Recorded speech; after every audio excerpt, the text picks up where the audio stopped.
भैया भाभी की प्यार की कहानी। मेरा मन तो कह रहा है कि अतुल भैया जरूर आएंगे, पर सारा घर अड़ा हुआ था। इन्होंने तो यहाँ तक कह दिया था, तुम्हें बुरा लगता है, इसलिए मैंने आज तक कभी कहा नहीं, पर अब मुझे लगता है कि तुम क्यों अकेले रिश्तों का बोझ ढोए चली जा रही हो। उतार फेंको इसे। आज इस बात की परीक्षा हो जाएगी कि यह रिश्ता सिर्फ तुम्हारी वजह से है या तुम्हारे अतुल भैया भी इसे मानते हैं। आज एक अनहोनी हो गई है। पिछले 38 वर्षों में जो नहीं हुआ वह आज हो गया। 38 वर्षों में ऐसा पहली बार हुआ कि मैंने अतुल भैया को राखी नहीं बांधी। स्मिता, मेरी बेटी मेरे पास आकर बोली, मम्मी दोपहर हो गई, 2 बज गए हैं, मैंने टेबल पर आपका खाना भी लगा दिया है। पापा व राजू आपका इंतजार कर रहे हैं, खाना खा लो। देखो स्मिता, तुम्हें पता है कि जब तक मैं भैया को राखी न बांध लूं, खाना नहीं खाती हूँ। अभी तो दोपहर ही हुई है, क्या पता अभी तेरे मामा आते ही हों और मैं खाना खाकर बैठ जाऊं, ये ठीक नहीं। तुम लोग खा लो, मैं उनका इंतजार करूंगी, मैंने स्मिता को जवाब दिया। मम्मी, कहीं ऐसा न हो कि तुम्हारा उपवास ही हो जाए। चलते चलते स्मिता बोली, क्या सचमुच ऐसा ही होगा? मैं शंका से सिहर उठी। यदि ऐसा हुआ तो नहीं, ऐसा नहीं होगा, विश्वास की गुथी हुई डोर से प्रत्युत्तर मिलता है। मैं आश्वस्त हूँ, अतुल भैया आएंगे, जरूर आएंगे। मन को सांत्वना देती हूँ। निगाहें घड़ी की सुइयों पर जा ठहरती हैं, जो मिनट मिनट में आगे बढ़ रही हैं। अपने मन में झांक कर देखना चाहती हूँ। मन में दबी हुई अतीत की परतें एक एक कर खुलती जाती हैं। बड़ी सी हवेली है हमारी। चाचा जी, पिताजी और ताऊजी हम सब रहते हैं हवेली के अलग अलग हिस्सों में मिलजुल कर। हम 3 भाई और 3 ही बहनें हैं, चाचा जी के 2 लड़के और 2 लड़कियां। बस ताऊजी का एक ही बेटा है अतुल, अकेले है, न कोई भाई और न कोई बहन। मुझे याद है, तब मैं बहुत छोटी थी, जब मुझे ताईजी ने रक्षाबंधन के दिन गोदी में उठाकर कहा था कि यह मेरी छोटी बेटी है, ये बांधेगी अपने अतुल भैया को राखी। और उन्होंने जल्दी जल्दी मुझे नया फ्रॉक पहनाया, मेरे बालों में रिबन बांधा और छोटी सी थाली में रोली, राखी तथा मिठाई रखकर पकड़ा दी। ले बांध मीनू अपने अतुल भैया को राखी। अतुल भैया ने एक बार मेरी ओर देखा, मुस्कुराए और फिर अपना हाथ आगे बढ़ा दिया। मैंने अपने नन्हे हाथों से राखी बांध दी और ताईजी ने मुझे चूम लिया। बस आज से मीनू ही है अतुल की प्यारी बहन, यही राखी बांधा करेगी अतुल को, उन्होंने कहा और यह इबारत मेरे दिल पर बहुत गहरे अक्षरों से लिखी गई।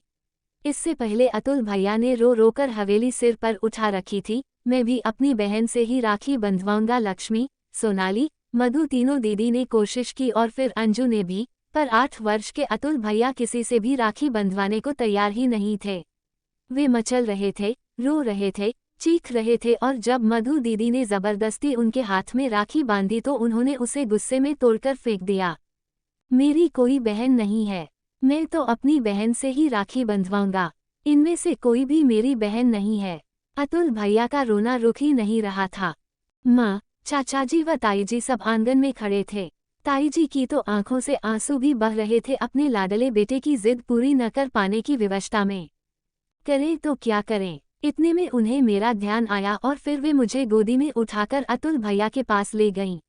3 साल की ही थी मैं तब जब ताईजी के कहने पर अतुल भैया मुझसे राखी बंधवाने को तैयार हो गए। बच्चे के चेहरे पर मुस्कान आते ही सबके उदास चेहरे खिल उठे। तब से अब तक मैं ही अतुल भैया को राखी बांधती आई थी। इसमें कभी कोई व्यवधान नहीं पड़ा। यूं तो अवसर बहुत आए थे। हमारा मध्यम वर्गीय परिवार था और फिर घर में 6 बच्चे। पिताजी की आय भी बहुत अधिक नहीं थी, अतः बच्चों को अधिक नहीं पढ़ा सके। बड़ी बहनों की तो मैट्रिक करते ही शादी कर दी थी, पर मैं जरूर BA कर पाई थी, वह भी जिद करके। जब मैं नहीं मानी तब पिताजी ने कहा, चलो पढ़ लेने दो आगे। आजकल के लड़के भी पढ़ी लिखी पत्नी चाहते हैं, तो यूं कहिए कि अच्छा लड़का मिल जाने की लालच में ही उन्होंने अपनी बेटी को आगे पढ़ने की आज्ञा दी थी और फिर मुझसे प्राइवेट परीक्षा देने के लिए फॉर्म भरवा दिया। मेरे दोनों भाई नौकरी करते थे और एक भाई किराने की दुकान चलाता था। सबकी गृहस्थी ठीक ही चल रही थी, सब अपने अपने घर परिवार में सुखी थे। मैं पता नहीं क्यों उस दिन से ही ताईजी की बेटी व अतुल भैया की बहन बनकर रह गई। सच पूछिए तो मुझे अपने भाई बहनों से इतना लगाव नहीं रहा जितना अतुल भैया से था और है। मैं अधिकतर ताईजी के पास ही रहती, वही खाती, वहीं से तैयार होकर स्कूल जाती। मेरा ताईजी के घर में एकाधिकार हो गया था। वैसे तो वे मेरे सगे ताऊजी हैं, अतः सभी भाई बहन समय असमय आकर ताईजी से कुछ भी मांग लेते, कुछ भी कह देते। लेकिन उनका ताऊजी से कुछ भी मांगना मुझे बहुत बुरा लगता। ऐसे लगता जैसे हमारे घर की वस्तु कोई दूसरा व्यक्ति ले जा रहा है। धीरे धीरे समय बीतता गया। अतुल भैया इकलौते थे, अतः ताऊजी के हिस्से की पूरी संपत्ति उनको मिली और उनके लिए ताऊजी ने सोने के आभूषणों की दुकान खुलवा दी। हमारे परिवार में संपन्न वही थे। उन्होंने कार भी ले ली थी। भाभी भी अच्छे परिवार की थीं। पिताजी ने मेरी भी शादी कर दी। पांचों भाई बहनों की शादी का खर्चा उठाते उठाते उनका हाथ बहुत तंग हो गया था, अतः मेरी शादी में उन्हें कर्ज भी लेना पड़ा। ऐसे समय में ताईजी ने बहुत मदद की। वे मुझे बहुत प्यार करती थीं। एक सोने का सेट उन्होंने मेरी शादी में दिया। 10 बढ़िया बढ़िया साड़ियाँ दी। इनके लिए सोने की चेन व घड़ी का इंतजाम भी उन्हीं ने किया। ताईजी ने हमेशा मुझे अपनी बेटी की तरह ही समझा, पर मेरी शादी के 4 वर्ष बाद ही वे चल बसी। अतुल भैया का स्वभाव कुछ अलग किस्म का है, न ज्यादा किसी से मिलना जुलना और न अधिक प्यार मोहब्बत। अब तक तो आगे बढ़कर ताईजी ही प्रेम बांटती आई थी और रिश्तों का निर्वाह भी उन्हीं के द्वारा ही हो रहा था। उनके पश्चात मैंने ही इस रिश्ते का पूरा निर्वाह किया। जब भी राखी आती, मैं ही दौड़कर मायके जाती और अतुल भैया को राखी बांधकर आती। बचपन से ही इसे मैं अपना उत्तरदायित्व समझती आई थी कि अतुल भैया का हाथ खाली न रह जाए। मैं जब भी जाती, भाभी भी अच्छी तरह से मिलती, बात करती व लौटते समय एक सुंदर सी साड़ी देकर मुझे विदा करती। वैसे भी मैंने कभी इस पर ध्यान नहीं दिया कि वे मुझे क्या उपहार देती हैं या नहीं देती हैं। मैं तो अपना कर्तव्य निभाए जा रही थी। एक बार स्मिता के पिता बहुत बीमार हो गए थे।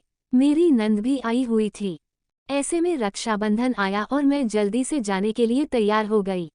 मायके जाने में मुझे 6 घंटे लगते थे। स्मिता, मेरी सास व नंद सबने मना किया कि अगर इस राखी को तुम नहीं जाओगी तो क्या फर्क पड़ जाएगा, अगली राखी पर चली जाना। यदि इतना जरूरी है तो अपने अतुल भैया को फोन कर दो, वे आ जाएंगे। पर मेरा मन नहीं माना। कार तो मेरे पास थी नहीं, आना जाना बस से ही पड़ता था। राखी से एक दिन पहले गई व अगले दिन दोपहर तक लौट आई। कहा तो किसी ने कुछ नहीं, पर मुझे मालूम है कि सबको बहुत बुरा लगा था। अब तो बच्चे बड़े हो गए हैं। राजू भी 16 साल का है और स्मिता 18 की। पता नहीं इस बार इन बच्चों को क्या जिद चढ़ी है कि हमारे भाई बहन के रिश्ते का इम्तिहान लेने पर उतारू हो गए हैं। और तो और इनके पापा भी इनके साथ मिल गए। कल मैंने जाने की तैयारी शुरू की, लेकिन तीनों ही अड़ गए कि आज आप वहां नहीं जाओगी। इस बार हमारे अतुल मामा को ही आने दो राखी बंधवाने के लिए। क्या राखी का महत्व सिर्फ आपके लिए ही है, उनके लिए नहीं। और तीनों ही ने मुझसे शर्त भी लगा ली कि देखना आपके अतुल भैया यहाँ नहीं आएंगे। अब तक अतुल भैया मेरी ससुराल एक बार भी नहीं आए थे, अतः इन सबकी यही धारणा थी कि यह एक तरफा रिश्ता है जिसे सिर्फ मैं ही निभाए जा रही हूँ। कल मुझसे बच्चों ने अतुल भैया को फोन करवाया।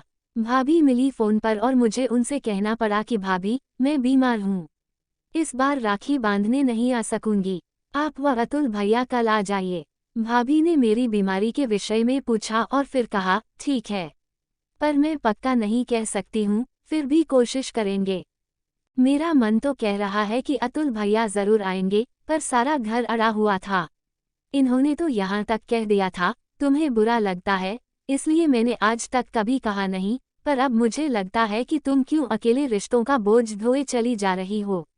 उतार फेंको इसे। आज इस बात की परीक्षा हो जाएगी कि यह रिश्ता सिर्फ तुम्हारी वजह से है या तुम्हारे अतुल भैया भी इसे मानते हैं।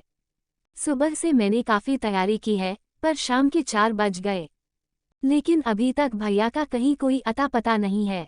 मेरा मन धीरे धीरे बैठता जा रहा है। एक बेचैनी मन में है, एक कुलबुलाहट है, क्या मैं ही अब तक यह एक तरफा रिश्ता निभाए चली जा रही थी। ओह, कहीं भैया या भाभी यह न समझते हों कि मैं कुछ लेने के उद्देश्य से ही उनको राखी बांधने जाती हूँ। अगर ऐसा है तो मेरे लिए इससे बढ़कर शर्म की बात और क्या होगी। अच्छा ही है, आज इस बात का पता चल ही जाना चाहिए। हमसे तो यह आज की पीढ़ी अधिक समझदार है, जो भावुकता में नहीं बहती, यथार्थ के ठोस धरातल पर पैर रखती है।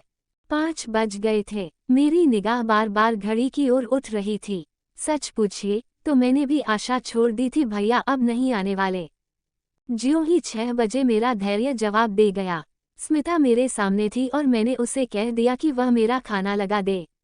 मुझे लग रहा था कि पूरा घर मुझ पर व मेरी बेवकूफ़ी भरी भावुकता पर हंस रहा है। अब जो है सो है। मुझे इन सब का धन्यवाद करना ही चाहिए कि इन्होंने असलियत से मेरा परिचय करवा दिया है। मुंह में कौर डालने ही वाली थी कि लगा घर के बाहर कार आकर रुकी है। दौड़कर दरवाज़ा खोला तो देखा अतुल भैया, भाभी व राहुल उतर रहे हैं। पता नहीं मुझे क्या हुआ कि भाभी से लिपटकर मैं फूट फूट कर रो पड़ी और वे हैरान सी मुझे चुप करा रही थीं। अतुल भैया मेरी पीठ थपथपाकर कह रहे थे, क्या हो गया है तुझे? क्या तबीयत ज्यादा ही खराब है? मुझे एक पार्टी को बहुत ज़रूरी सोने का सेट बनाकर देना था, इसीलिए देर हो गई। और देख मैं तेरे लिए क्या लाया हूँ। मैं उनसे कह नहीं पाई कि आज अगर आप न आते तो बच्चों ने जो मेरी अग्नि परीक्षा ली थी, उसमें मैं बहुत बुरी तरह असफल होती। थोड़ी देर में मैं भैया के हाथों में राखी बांध रही थी और भाभी मुझे प्यार से सोने की चेन पहना रही थी।